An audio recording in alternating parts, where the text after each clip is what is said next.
Hi guys, welcome to Maharashtra Law City 5 years podcast. Today we have Riddhi from Mumbai. She scored 99.05 percentile. Riddhi, first of all, congratulations. Thank you, sir. Did you expected this score? No, I don't know. How much you had expected? About 78 to 80% Okay. percent. इतना कम expect किया था? अच्छा, score wise बता दो. Score wise, how much you had expected? 98. 98. मतलब around 100. Yeah, around 100. Okay. So before we jump to the CET preparation discussion, brief me about yourself, your academic 10 12th में क्या percentage कहाँ से किया आपने और ये law करने का आइडिया कैसे आया? Yeah, so hello everyone. I'm Riddhi. I'm from Mumbai. Um, I finished my 10th from Podar, Leelavati by Podar High School. I did my 11th and 12th in the arts stream in Sakri College. And right after, I also wrote the CLAT exam this year. Although I was not able to make the cut to make it to the top NLUs, so I had to look for other options. And my next best option was MHCET, like with parental support and everything. MHCET was the best choice. And about how I got into law, there are basically two things that I look into before I choose anything that I want to do in life. So first, my interest. I think I have an inclination towards the legal field in general because I think it helps us understand how the world works. And other than that, when I choose something, I look into if I like it or not.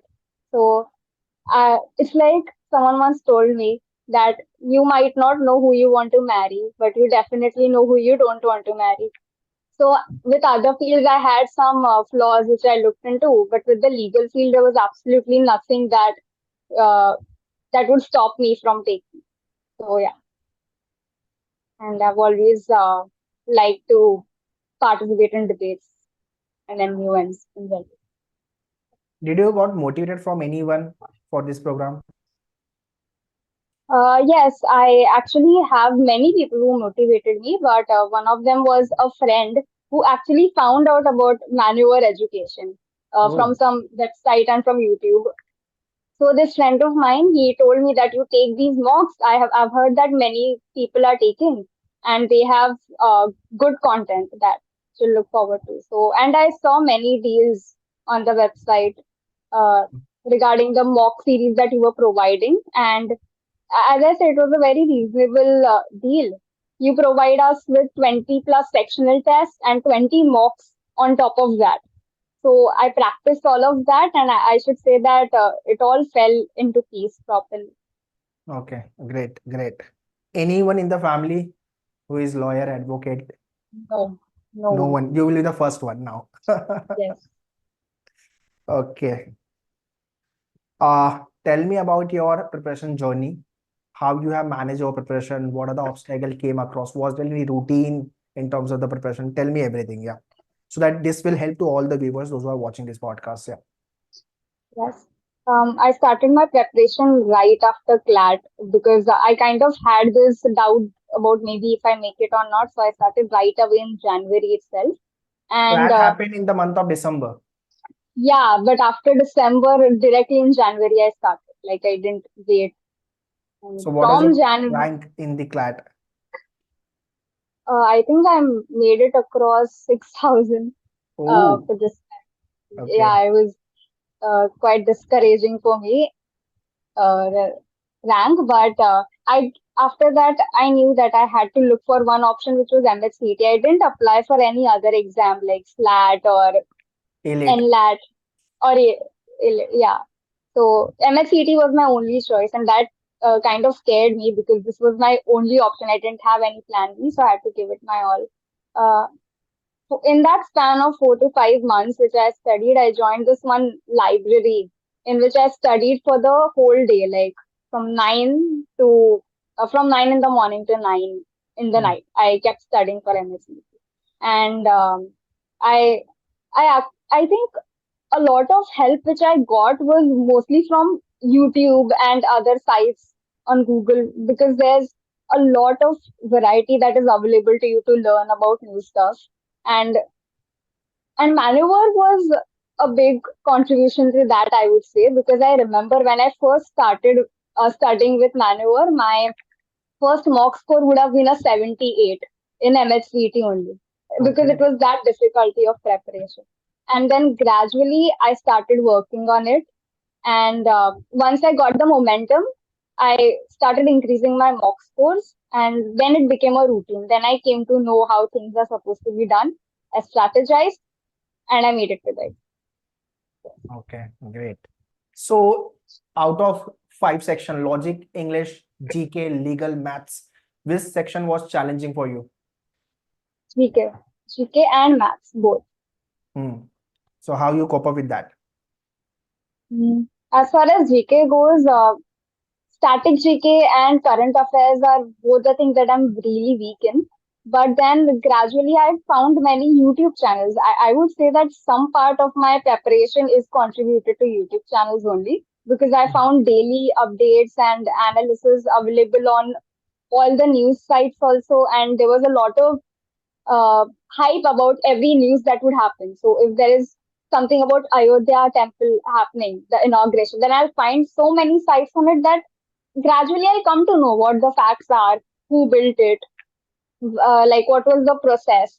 And that is how I managed current affairs. As far as static GK, again, I made some notes from everything that I got from YouTube channels. I wrote it down, and then just like how we prepare for 11th and 12th, I started by hearting them every single day, and I revised. During your preparation, was there any battle down moment like यार अभी नहीं होगा छोड़ देती हूँ नहीं मुश्किल लग रहा है? Many times. Uh, and it's like it wasn't a gradual growth as such. There were a lot of ups and downs in my mock scores, which shook up my confidence. This one time when I started, I think I had a 64 a score in out of 115 and MHCET mock even without negative marking. And then I started working on each of my sections, and then I suddenly hit a 98, and then I would come down to a 78. Oh, And in those ups and downs, somewhere I understood what I'm supposed to do so that my mock scores won't decrease anymore. But they were still decreasing. So I really wasn't sure how I was going to go about it, but I just managed to keep up that score. I started maintaining the score which I had gotten, and I tried to make sure that I won't score any lesser than what I already am. what was your highest score in the mock? My highest score would be 129 on 150. So you, I mean, 60, 64, 78, 90 around, and finally 129. Yes. Marks were rambling, although, but yeah, highest score you hit in the mock was 129. Yes. How you cope up or come up with the strategy so that your marks went to 129? What are the things which you have done uh, based on the your experience when you appeared for the couple of mock tests? Uh, the thing is, I have noticed many podcasts also people tell you to analyze your mocks because that Oh, is पहले what वाले podcast आपने देखे हैं मेरे. that And was finally one you of the are giving the motivations. podcast to me. Yeah. So this was actually the motivation for me. I would say I used to watch those podcasts and I used to tell myself that one day I'm going to be here and I'm going to One share day I will my surely give the things. podcast.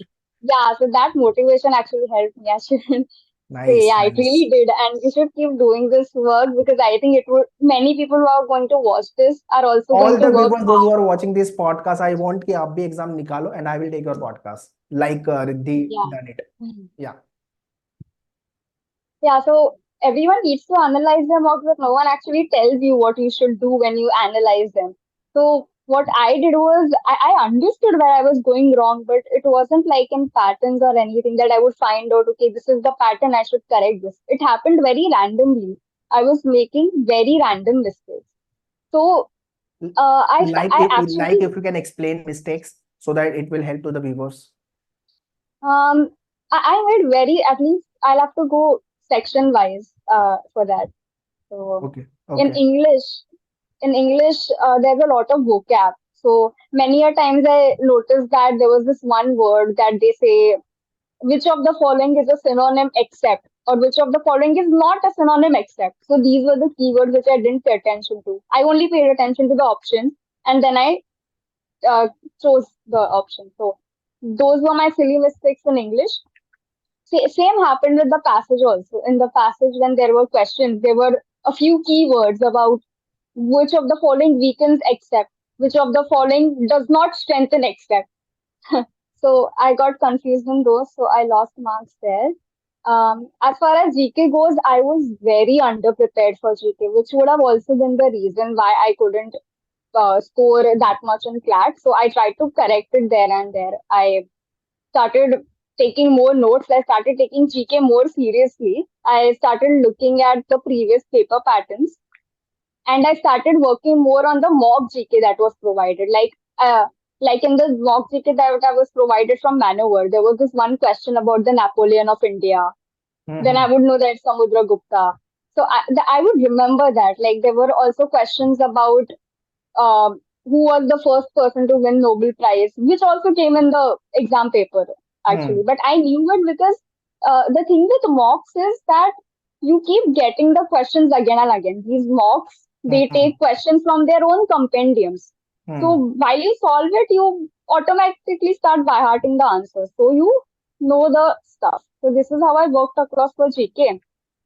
And legal. Legal, I never had a lot of issues with. I was good with my legal. I just started thinking of the principle as my Bible. Even if the facts are confusing, if I follow the principle, I'll get the correct answer, is what I follow. And that is how I work with it. And for maths, I did a lot of studying with YouTube channels. I went back to the basics. I started with the 8th standard videos that were taken. Then I went to the 11th standard videos. And I kept practicing it on the go, like every day. And gradually I could see the changes. I just would say that you have a lot of resources. You just have to make good use of it. Oh. If you are joining some coaching institute, you should make use of their sectional tests, their topic tests. These are the things will actually help you build a foundation to get that score in your mocks, is what Oh. I think. Last question, Riddhi. What tips or the suggestion you want to give all the viewers, those who are watching this podcast, in terms of do's and don't? Two things which they should do, two things which they should not do.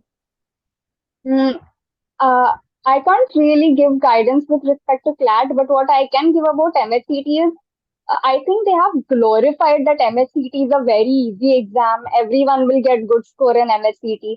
But even if it is an easy exam only, though some people manage to get it to the level above 120, right?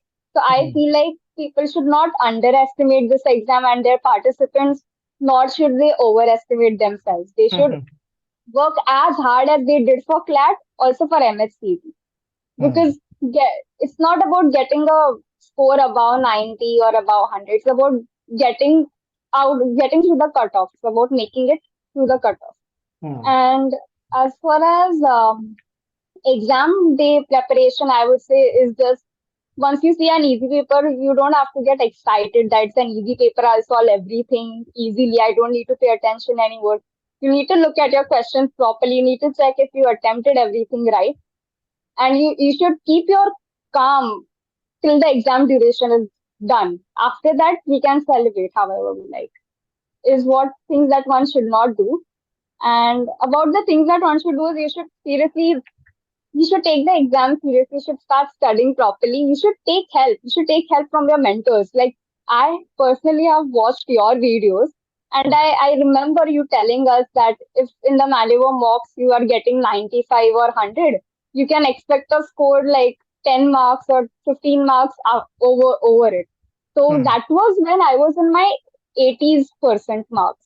Okay. That was my range in marks. So I started telling myself that I have to reach 95 so that I can reach 120 plus in the actual exam. Hmm. Yeah, and that's what ended up happening. So really helped. Thank you for your support.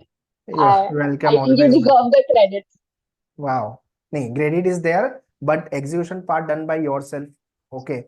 So you have done hard work, and obviously guidance and everything is always there. But after guiding also, there are many students who don't prepare. So you have done it. So that is a good part. Yeah. So guys, Yes. that's all this podcast. Riddhi explained everything about her journey, how she appeared for the CLAT and the CET examination. Finally, she scored 99.05 percentile, and she will be shortly getting into the best law college in Mumbai, Maharashtra for her career. If you really want to get into the top law colleges, start your entrance preparation, crack it, and get into the best law colleges. Thank you, Riddhi, for coming and sharing your experience, and all the very best for your career. Thank you so for having me. Same here. Chalo, all the best. Bye bye.